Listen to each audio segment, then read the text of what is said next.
Olá, eu hoje estou aqui folheando um livro que pode ser um guia para você que se preocupa com a questão da sustentabilidade e muitas vezes não sabe por onde começar. É o Compêndio para a Sustentabilidade. São ferramentas de gestão de responsabilidade socioambiental. Esse livro é muito importante porque ele mostra diferentes eixos para que a gente possa desenvolver critérios para as nossas empresas, critérios para as nossas vidas, afinal de contas, nós não podemos separar o que nós somos do que nós fazemos. E para conversar com você hoje, comigo, para minha alegria, a Anne Luetti. Anne, você fez uma carreira bonita como administradora de empresas, trabalhou em diferentes ambientes e, de repente, do dia para a noite, há muito tempo, né? Muito antes desse momento em que a sustentabilidade é a grande pauta nacional, internacional, muito antes disso você deu uma virada na sua vida e foi para o terceiro setor.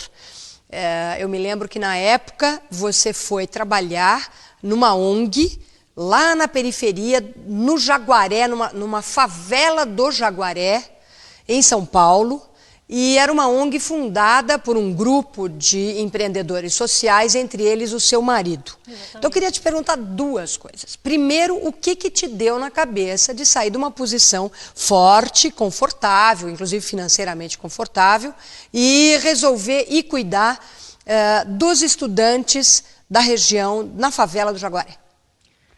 Olha, eu acho que foi mais porque vontade de dar um sentido para a minha vida. Eu acho que, como administradora de empresa, aquilo que a gente falou brincando, antes de começar a gravação, eu não estava cansada de enriquecer ricos, eu queria mais contribuir e levantar e saber que eu não estou impactando, muito pelo contrário, eu estou tentando ajudar e arrumar essa bagunça que o ser humano consegue fazer no planeta.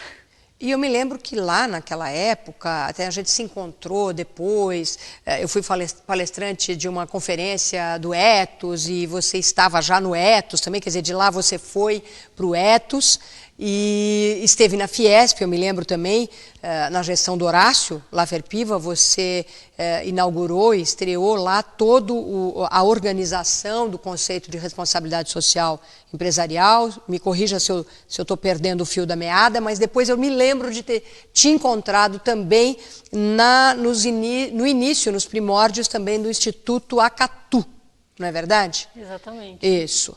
E, Anne, você sabe que a minha sócia muito querida, a minha irmã espiritual, a Hazel Henderson, criadora da plataforma Mercado Ético, ela viu o Compêndio para a Sustentabilidade, ela viu a versão em inglês, que a gente sabe que você tem uma versão em inglês também disponível, e ela me ligou e falou, olha, eu estou impressionada com o trabalho da Anne.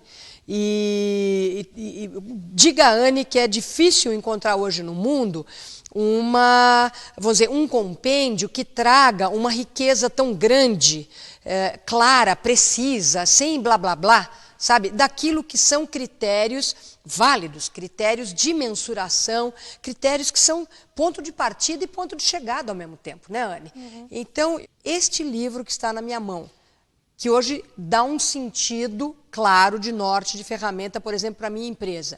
Como é que ele se transforma em sentido para a vida das empresas?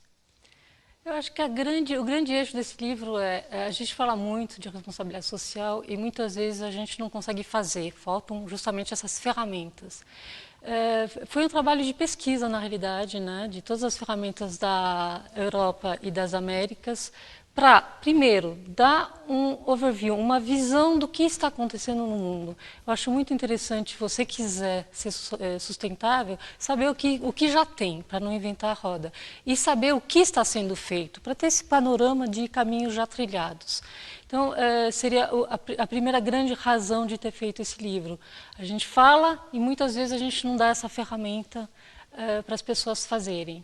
Então, quem quer fazer, aqui encontra as ferramentas. Como eu já te disse, encontra mesmo que a gente está usando.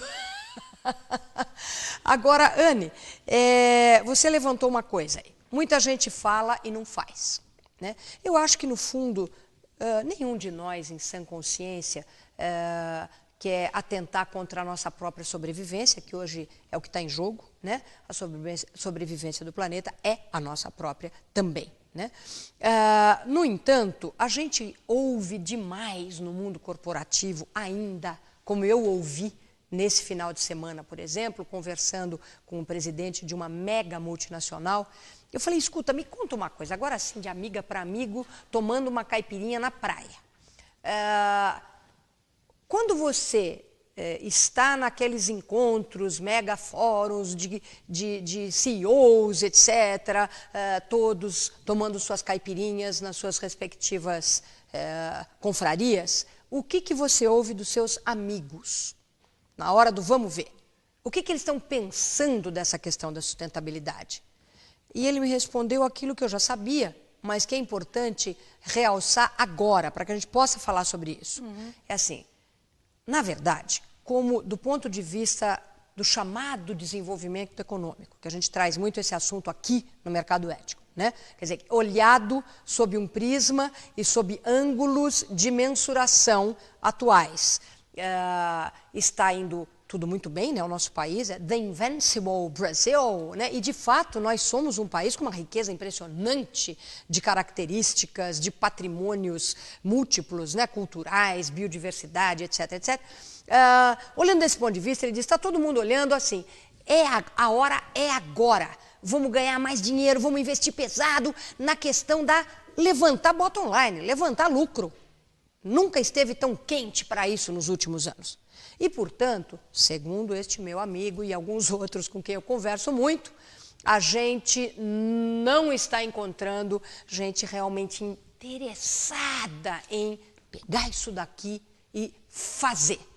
Eu vou encostar um pouquinho a Anne na parede, no nosso próximo bloco, para que você me diga o seguinte, esse pessoal que diz que está fazendo, Anne, está lendo o livro ou o quê? Até já.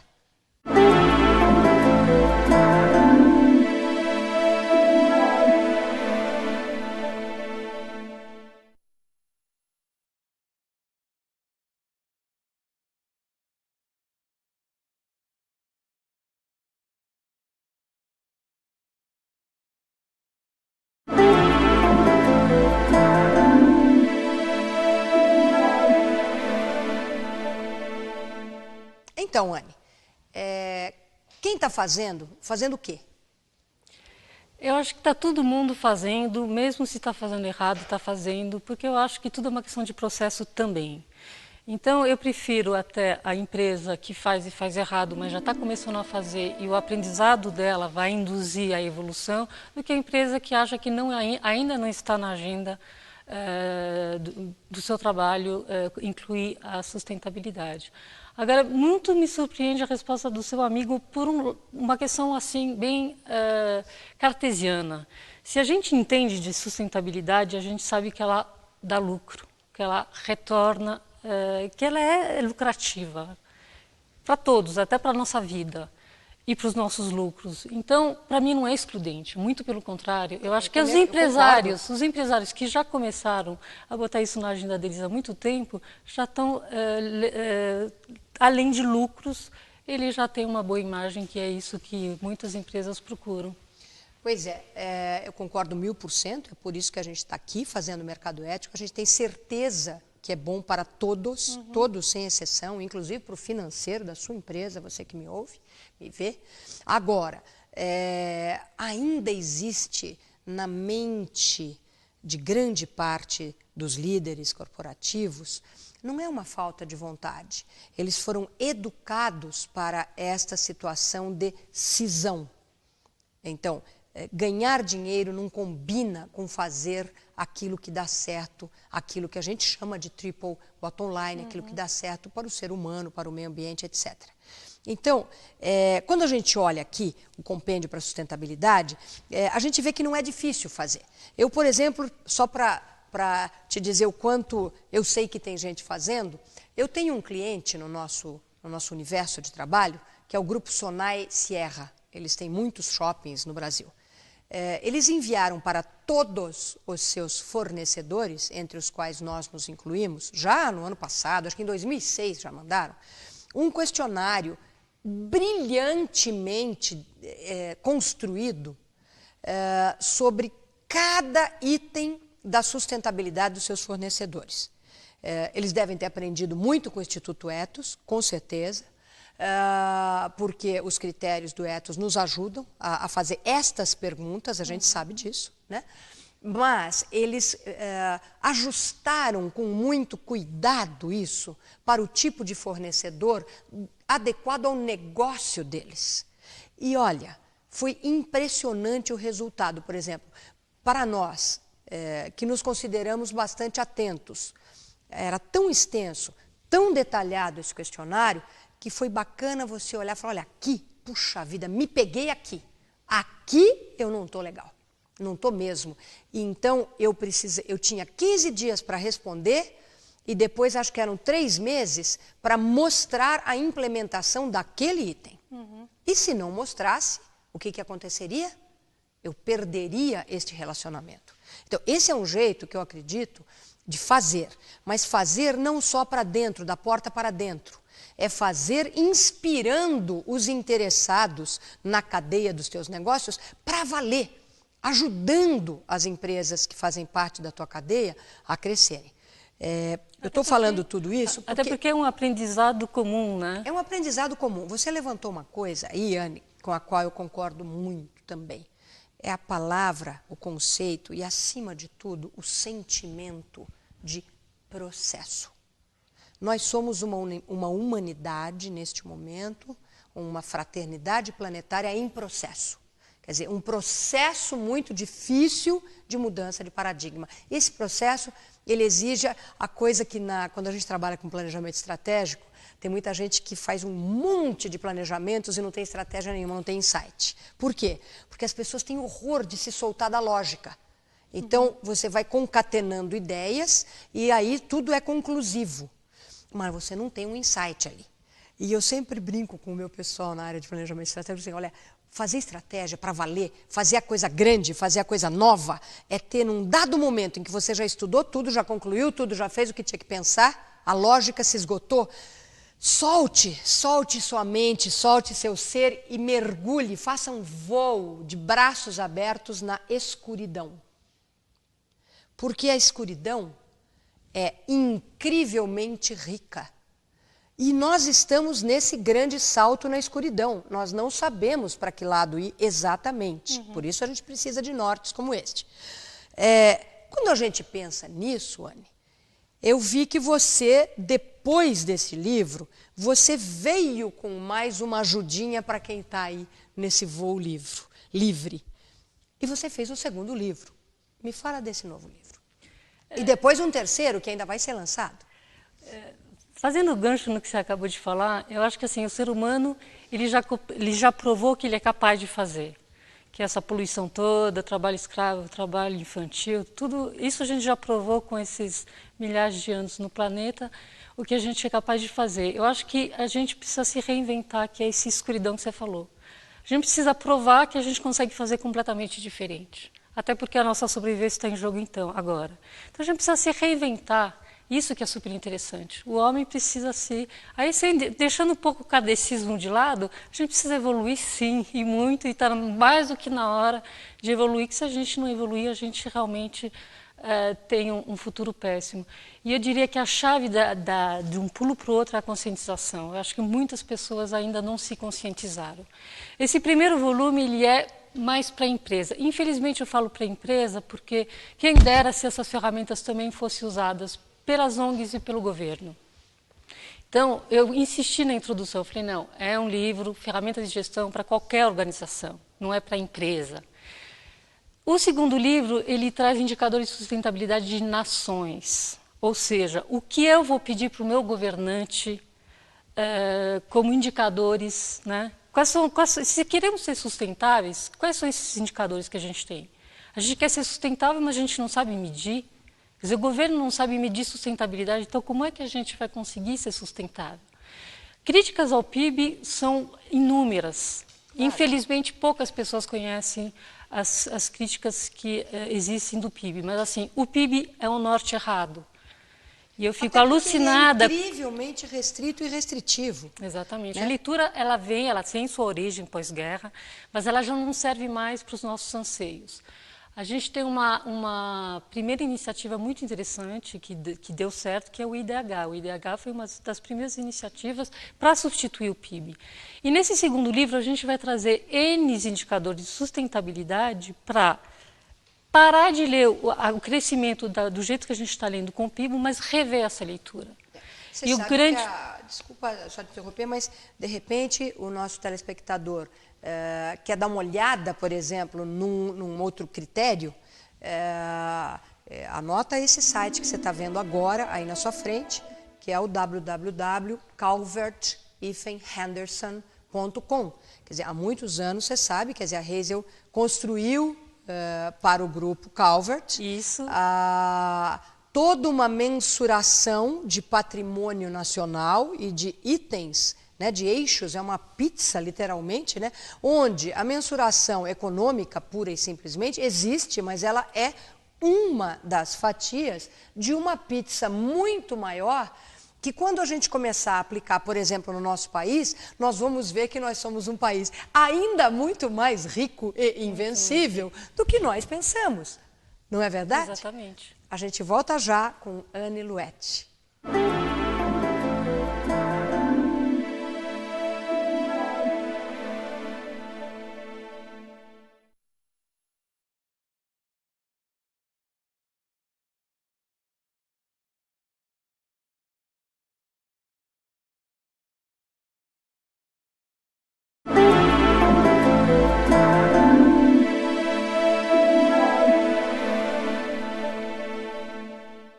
Anne, você estava comentando aqui com a gente do segundo livro, que é o Indicadores de Sustentabilidade para Nações, né?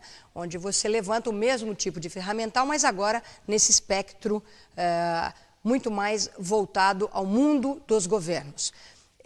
Eu tenho um programa de rádio chamado Mercado Ético e, no momento, a gente levantou uma polêmica muito interessante, que, na verdade, não é uma polêmica, é um diálogo com todos os ouvintes. E um deles me mandou um e-mail onde ele dizia o seguinte: nós não sabemos nem quem eleger, nem o que exigir, nem o que pedir dos nossos possíveis governantes nas diferentes esferas de governos, porque não se ensina política. É tão grave, quer dizer, política é uma coisa tão séria, tão crucial, que ela devia, desde o pré-primário, as crianças deveriam ter no seu currículo uma noção clara do que é a política, de como eu sou um ser político, queira ou não queira, eu estou na grande polis, né? E eu preciso interagir de maneira a contribuir para o bem-estar de todos. Para isso eu preciso aprender política, senão a gente vai querer cobrar o que sequer sabe. Eu achei muito interessante esse assunto levantado por esse ouvinte, e aí isso me inspira uma pergunta para você. Quer dizer, como é que eu posso pegar um livro sem ter sido preparada estimulada, inclusive, para fazer disso, sim, um ferramental nas minhas escolhas de candidatos, etc. Nós não deveríamos pegar, por exemplo, um livro como esse seu segundo, que é o Sustentabilidade, né, Indicadores para Governos, isso não deveria estar hoje no currículo das escolas? Olha, deveria sim, principalmente das universidades.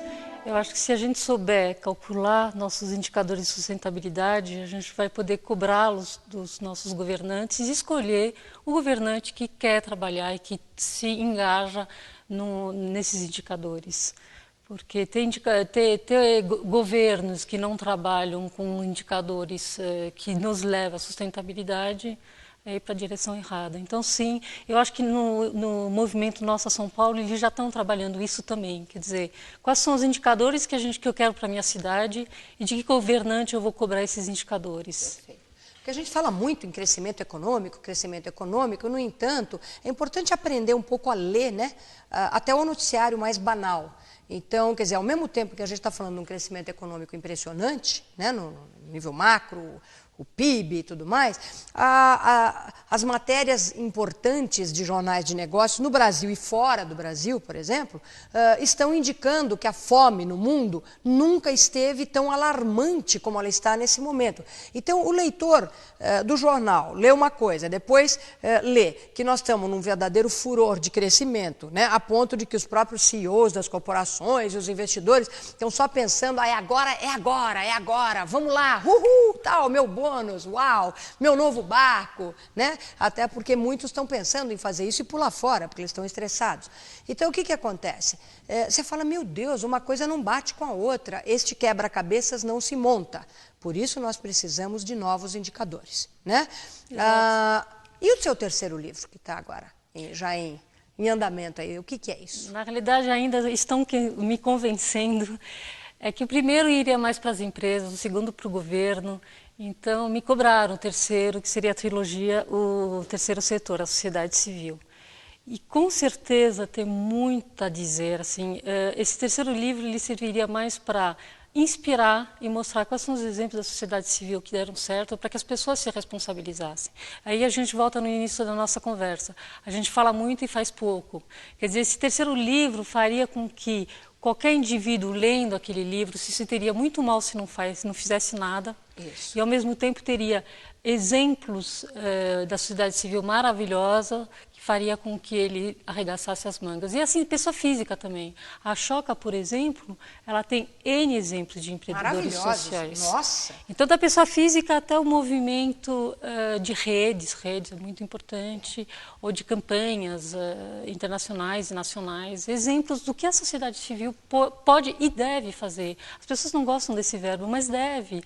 É uma responsabilidade nossa. Até porque todo mundo que faz, como você mesmo disse no nosso primeiro bloco, ganha para a sua própria existência um sentido mais belo, mais amplo.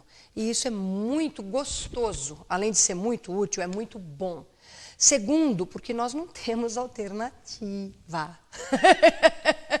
Não é? Então, se é bom e se é urgente, por que não fazer? Só como uma dica para você, eu estive pouquíssimos dias atrás jantando na casa do Jorge Gerdau e da Maria Helena Johan Peter. Você sabe que a Maria Helena, ela vem fazendo um trabalho muito bonito, belíssimo, na Parceiros Voluntários. E a Parceiros Voluntários hoje está engajando, vamos dizer, outras organizações da sociedade civil e está acelerando um processo de encontrar os vetores de governança, a chamada governança, entre aspas, corporativa, porque não estamos falando de corporações, mas critérios de governança para ONGs, né? Inclusive, nosso comum amigo Homero Santos vai fazer, eu acredito, um trabalho muito grande, da mesma forma como ele foi um eixo fundamental no IBGC, no Instituto Brasileiro de Governança Corporativa, eu acredito que ele vai estar também levando essa experiência para essa iniciativa da Parceiros Voluntários. Aqui fica a minha dica, tanto para você, como para o Homero, como para a Maria Helena, como para todos os que trabalham com organizações civis, né, não governamentais, para que se unam e estabeleçam, sim, os critérios de governança para essa que é uma área cada vez mais vital. A gente te agradece muitíssimo. Eu que agradeço. O prazer foi meu te reencontrar. Eu estou ansiosamente esperando o terceiro livro também, porque assim como você, um belo dia resolveu falar assim, agora eu vou fazer algo que traga sentido, eu também estou fazendo isso com a minha vida e eu tenho certeza que aqueles que nos assistem estão buscando caminhos, não importa se dentro da corporação, dentro do governo, dentro de organizações da sociedade civil ou dentro da sua casa, caminhos para uma vida mais sustentável. Até o próximo.